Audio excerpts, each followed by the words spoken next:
Hi, my name's Archie Parnell. I'm welcoming you to a lecture here at O.P. Jindal Global University. I was asked to give the lecture to the law school on our course, which is A Tale of Two Systems, Discerning Solutions for India US Tax Disputes. This was supposed to be a live lecture.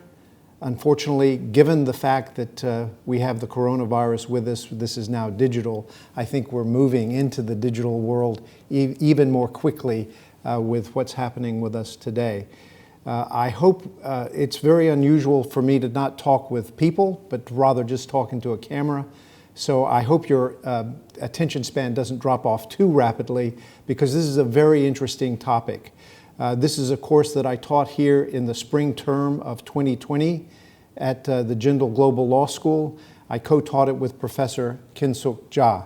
And today is a summary of that lecture, and it's also trying to tell you why we did it and what the course covered. Now, the objective of the course is encapsulated in its title, A Tale of Two Systems, Discerning Solutions for US-India Tax Disputes. I would like to call your attention to a lecture that was given by Dr. Shashi Tharoor at the university's anniversary lectures for celebrating its 10th anniversary. I have on my slides a site for his YouTube address, and it's an extraordinarily interesting one.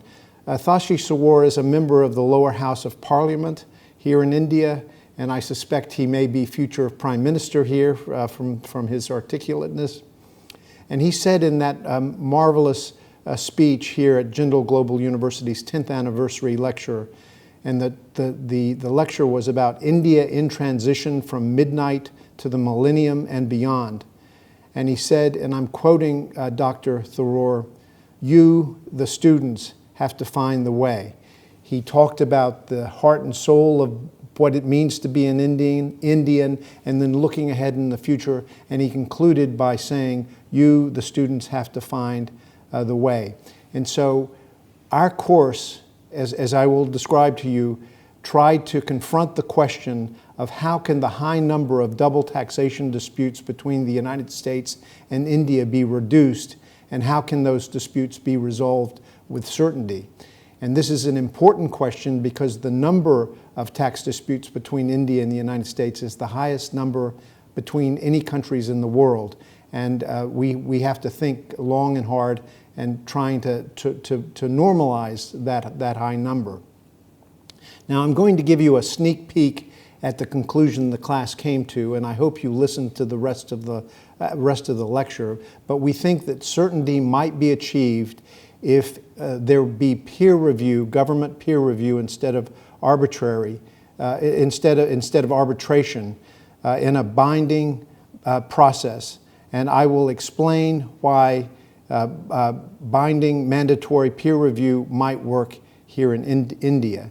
Now, this solution for the bilateral relationship between India and the United States has implications for the OECD's current work on dispute resolution in the digital economy. Now, from this slide, you can see the number of transfer pricing disputes. These statistics are taken from the OECD's 2018 statistics. And you'll see this is just one screenshot of those statistics. And it doesn't have all the countries in the world because it would go on too far. But you can see the top two on the list are the United States and India. The starting inventory in 2018, the United States had 694 transfer pricing cases, and India had 659 transfer pricing cases. And at the end of 2018, India actually exceeds the United States with 710 transfer pricing cases, and the United States with 670.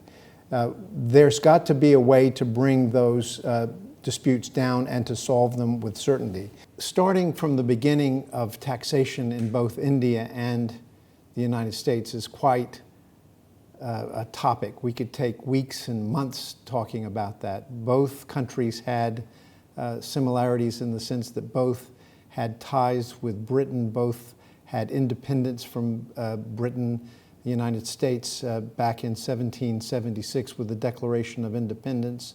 In India, it was in 1947 when independence occurred. So there are similarities. The Boston Tea Party in the United States, for example, that tea that was on that ship that was dumped into the harbor was tea that was owned by the East India Company. And of course, the East India Company was the company that was here in India from the 1700s into 1850s or so, when the British then took over. And so there's an intertwining between the background of these two countries. And taxation was just beginning, income taxation was just beginning to be spread around the world in the mid-1800s. And so in 1860, you had the introduction here in India of the Income Tax Act. And likewise, in 1862, in the United States, during the Civil War, there was an Income Tax Act introduced. And so there's a similarity in that perspective. In the United States, the Income Tax Act was repealed after the Civil War. It was no longer used as a revenue source, but nonetheless, it was challenged in the courts in the United States and was found to be a constitutional tax. The Civil War income tax was found to be a constitutional tax. And then in 1895, after another Income Tax Act was enacted in the United States, the Supreme Court, in a case called Pollock v. Farmers Loan and Trust, determined that the income tax was unconstitutional as a direct tax. That then required the amendment of the U.S. Constitution, so that in 1913 there was the 16th Amendment.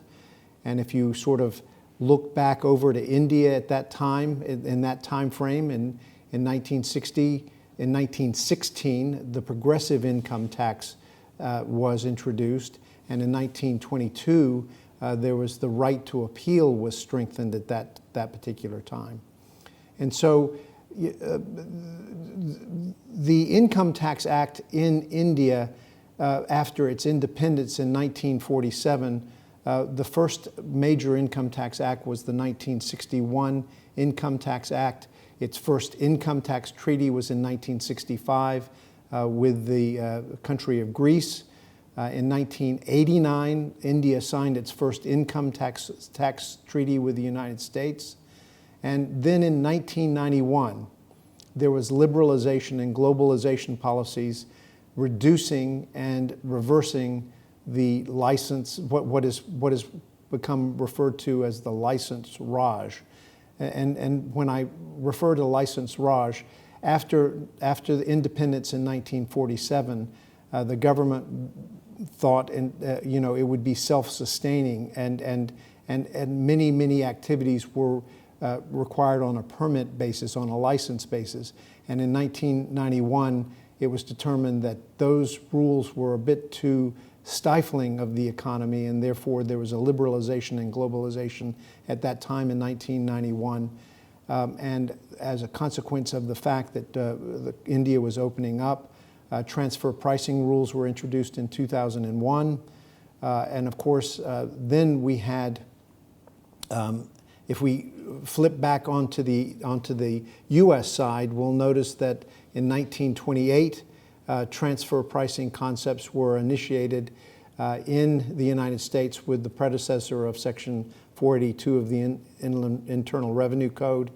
In 1928, also, there was the League of Nations meeting talking about model income tax treaties and requiring a physical presence before there be taxation thresholds met. And then if we fast forward to 1962 in the United States with John Kennedy's administration, you had Subpart F deeming provisions that were introduced. And you can see that there's a lot of history here that we talked about during this particular course.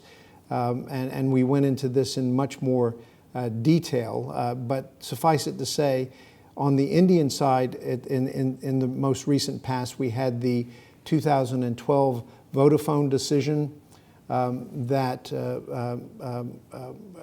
talked about, clarified that a transaction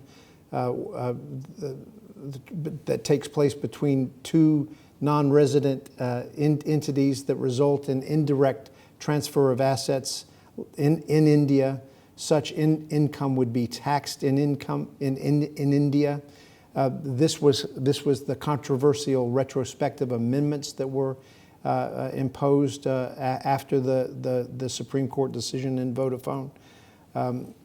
I should say that Vodafone has since approached the Netherlands government, its registered office, for an invocation of the Netherlands-India bilateral investment protection agreement. And so you can see that that's very unsettled here.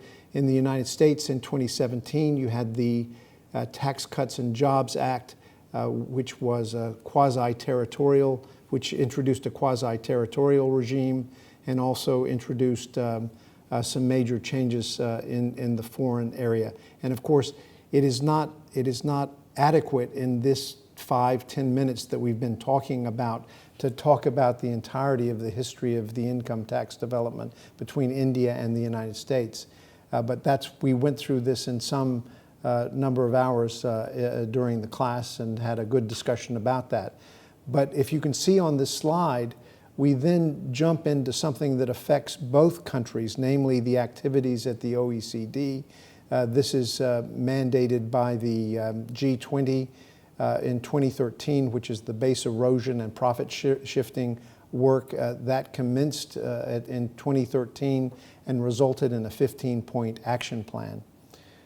In 2016, the inclusive framework was established, and both India and the United States are prominent participants in that inclusive framework. And then just much more recently, in January 2020, the OECD issued its statement by the G20 and OECD on the inclusive framework, which sets forth the statement of work in terms of the approach to address the tax challenges arising from the digitalization of the economy. Now, so that's all by way of background of where we got from in the beginning to where we are today. And again, there's just too much information jammed in what I said to make sense about any of that. But to suffice it to say, it's very complicated, and that in our digital economy, double taxation cases can arise.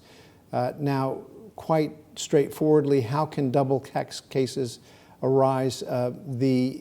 One example is the Indian Service Center of a U.S. multinational.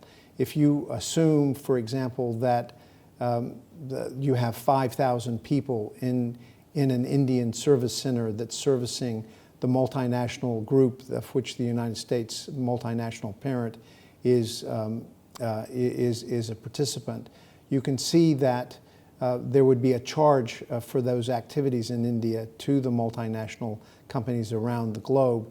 Assume for the moment that the intercompany charge is $1 million for those services, and that would be paid by the U.S. to the Indian Service Center. Assume for the moment that the IRS comes in and says that they do an audit and they determine that $1 million payment is an appropriate payment. But if the Indian tax authorities, on the other hand, were to say that the income payable to the service center should have been $2.5 million as opposed to $1 million, and then subjects that $2.5 million to tax, you can see how double taxation would arise.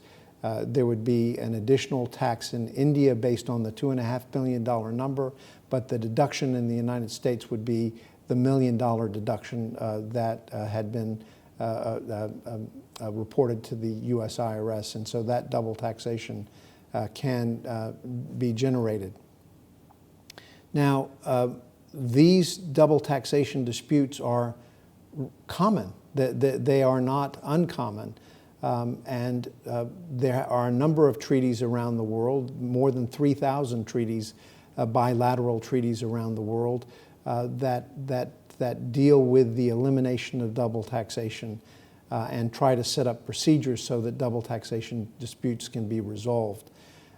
In double taxation treaties, these are known as mutual agreement procedures, and and India and the United States, of course, has an income tax treaty, and Article 27 of that particular treaty states, and I'm quoting here, that the competent authority of one state shall endeavor, and that's the word it uses, shall endeavor, if the objection appears to be justified and if it is not itself able to arrive at a satisfactory solution, then the competent authority is to endeavor to resolve the case by mutual agreement with the competent authority of the other contracting states.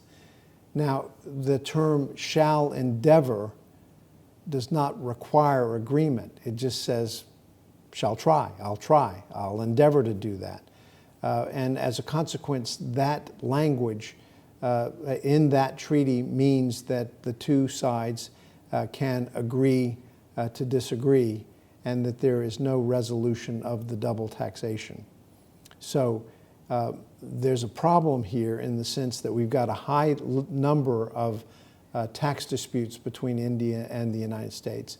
And we also have a treaty that does not require that there actually be an agreement between the two sides to resolve the tax disputes, only that they try to resolve the tax disputes. Now, India and the United States are not unique. Many countries' tax treaties have this same language in them, which simply says that the country shall endeavor to try to eliminate double taxation. But because of the fact that the countries were simply agreeing to disagree and not resolving these tax disputes, efforts were undertaken and agreements were changed with certain countries so that more stronger and more binding terms were used.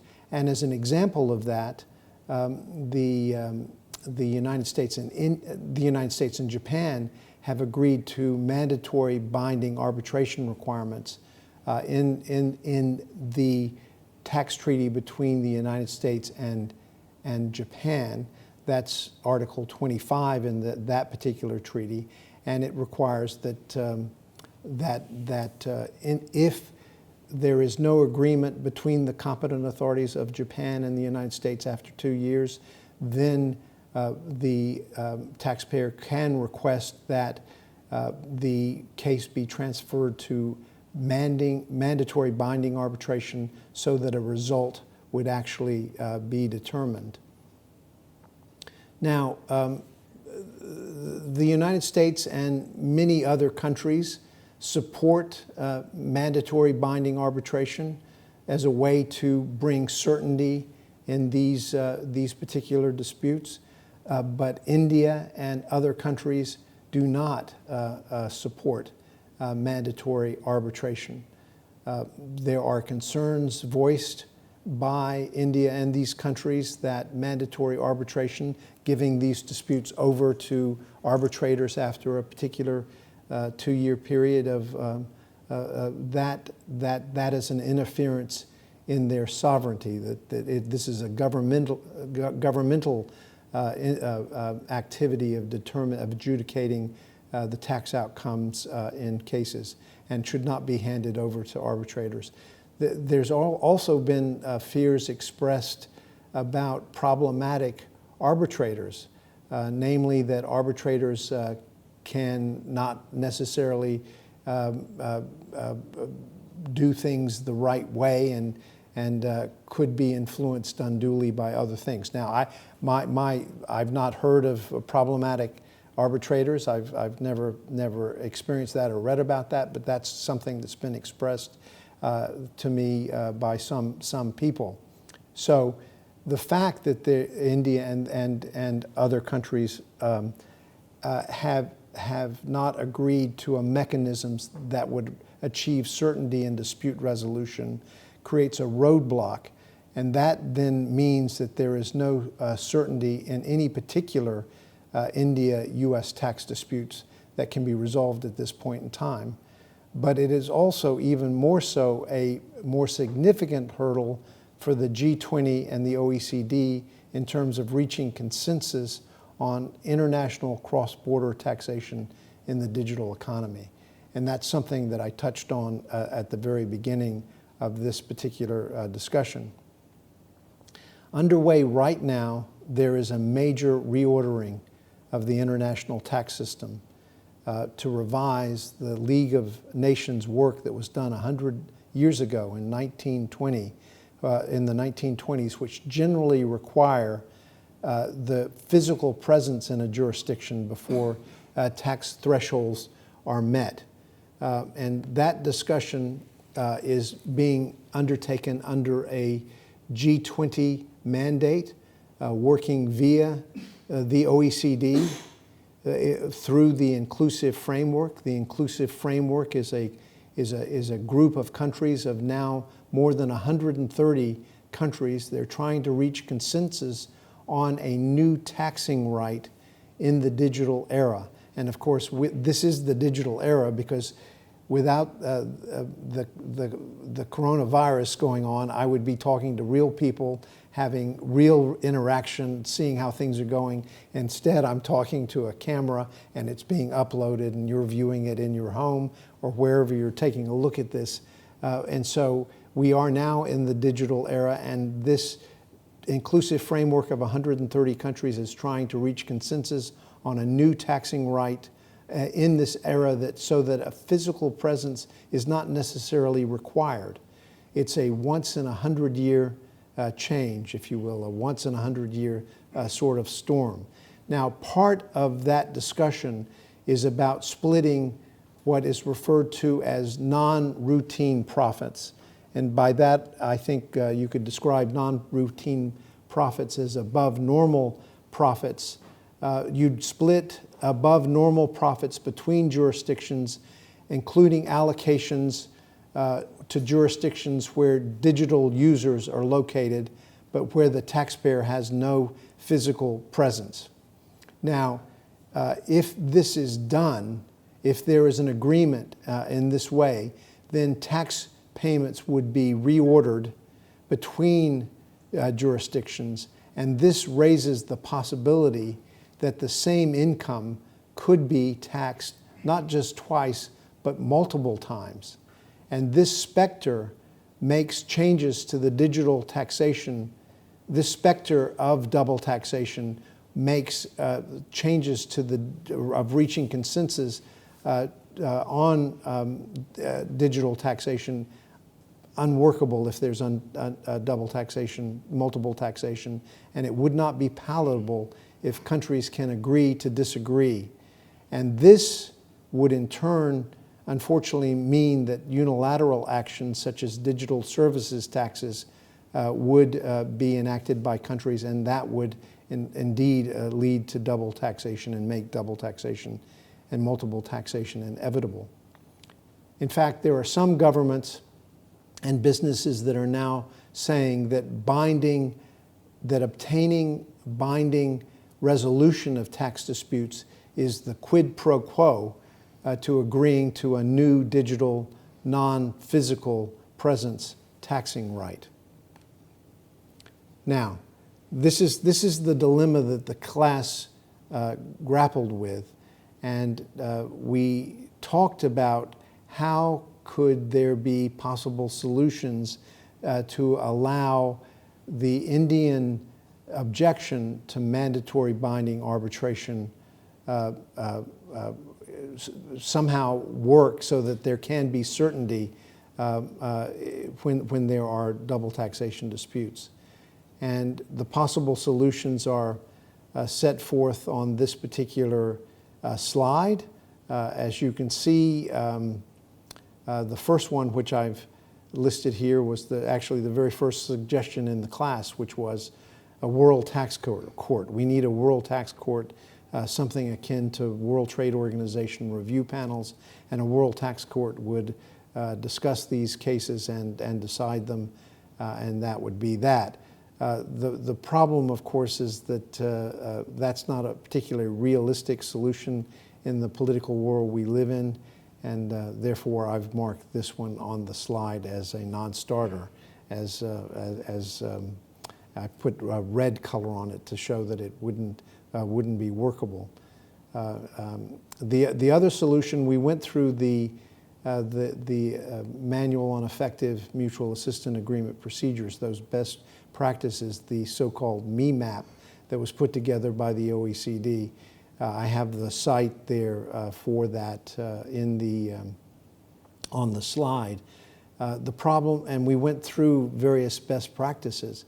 I think the problem that we saw with that is that this document is very aspirational. That's a positive thing, but it doesn't result in any sort of binding results, and so that's a problem with the MEMAP possibility.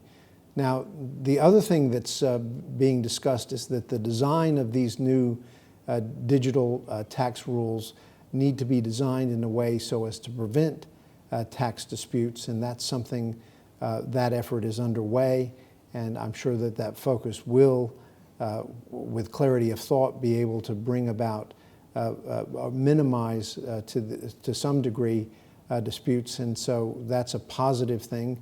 But again, that does not at all actually prohibit the creation of situations where double taxation or multiple taxation can arise. It just minimizes it, and so it's not a resolution mechanism either. And so the solution that the class sort of landed on was that we use the framework of the mandatory binding arbitration process, but instead of having arbitrators, we used the peer review process that is used in another situation, another setting in the international tax world. The peer review process is where governments get together and together review other countries' processes and systems. This is something that is done in the exchange of information area, and it is something that has been seen to be workable in that setting. And so we would take that general notion of peer review, have peer review instead of we'd have peer review instead of arbitrators, but we would still have the framework that's set forth for mandatory arbitration and just substitute peer review for the arbitrators. We would suggest that baseball arbitration be used, namely the best final best offer, in order to make sure that countries that are involved in double taxation disputes actually come up to their best offer, because if they if they're simply trying to negotiate and they don't come up with their best offer, that can be completely rejected. And we would rename this process, instead of being mandatory binding arbitration, we would call it mandatory binding peer resolution. Now, what would this look like? And we already know that the Forum on Tax Administration would presumably have heavy input in all of this, because it is something that they are engaged in already. Both India and the United States participate, as do more than 50 other countries, and the Forum on Tax Administration is involved with other collaborative networks as well. There is an exchange of information handbook for peer reviews. I put the citation for that handbook on the slides. It is something that you can see has some detail. The global forum's work is guided by a steering group, which includes 18 members of government. And with respect to the information of exchange requests. The reports are reviewed by the peer review group, which includes 30 countries. 3 to 4 meetings of the peer review group are each year, and the steering group also meets once a year. And the work on the automatic exchange of information is undertaken by the Automatic Exchange of Information group, which is comprised of 67 members. So I'm getting into some detail about peer review in the in the exchange of information area, but the only point is that we have a peer review group procedure already set up, and so we need to see how we can take that thought and then transform it to the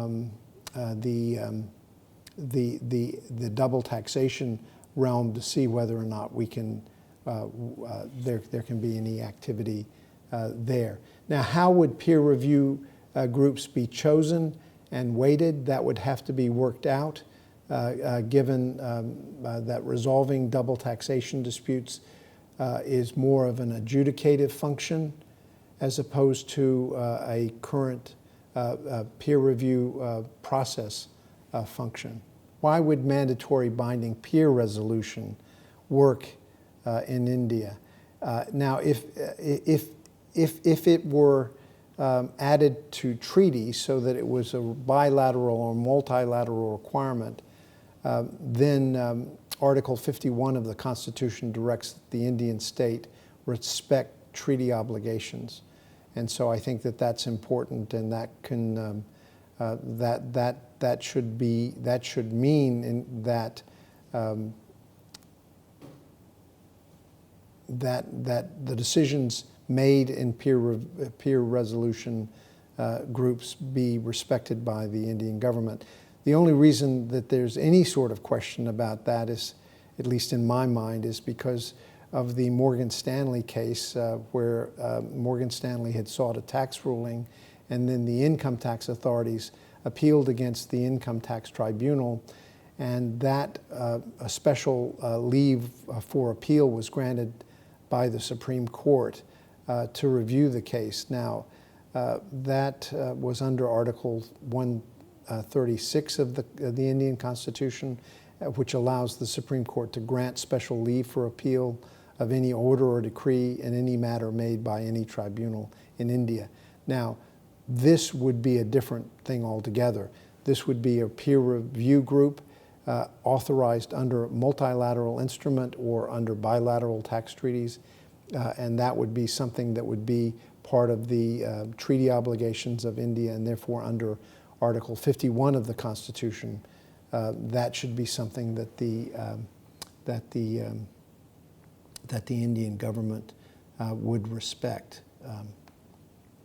So the next slide simply shows you student research papers that are going on in this particular course, and I refer back to Dr.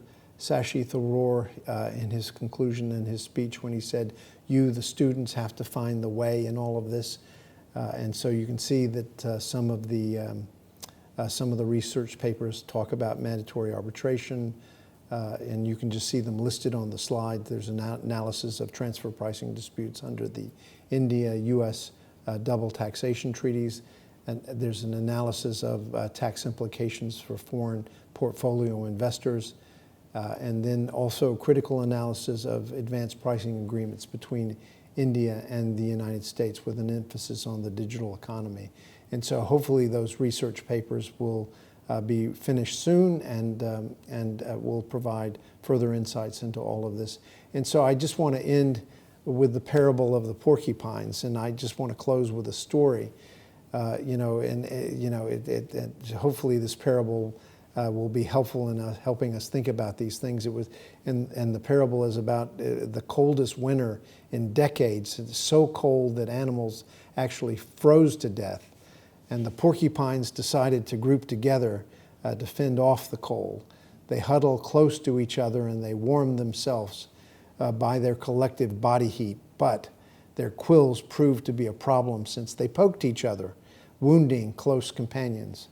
The warmth was wonderful, but the needling became unbearable and they moved apart. So alone they froze and they died. And it became clear that they would they had to choose between solitary deaths in the cold or the discomfort of being stabbed by pointy quills when together. And they decided to huddle together. And I'll quote from the person that actually relayed this parable, that's Tara Brock, and she says, they learned to live with the little wounds caused by the close relationship with their fellows in order to benefit from the collective heat they generated as a group. And in this way, they survived. And so likewise, I hope the quills and arrows that we sling amongst ourselves in these double taxation disputes, we can work together and survive. In any event, I want to thank the Jindal Global Law School, whose faculty and students make it the top-ranked law school in India. And I just wish that everyone please stay well. And if there's anybody that's still watching this at this point, I'm amazed. Thank you so much.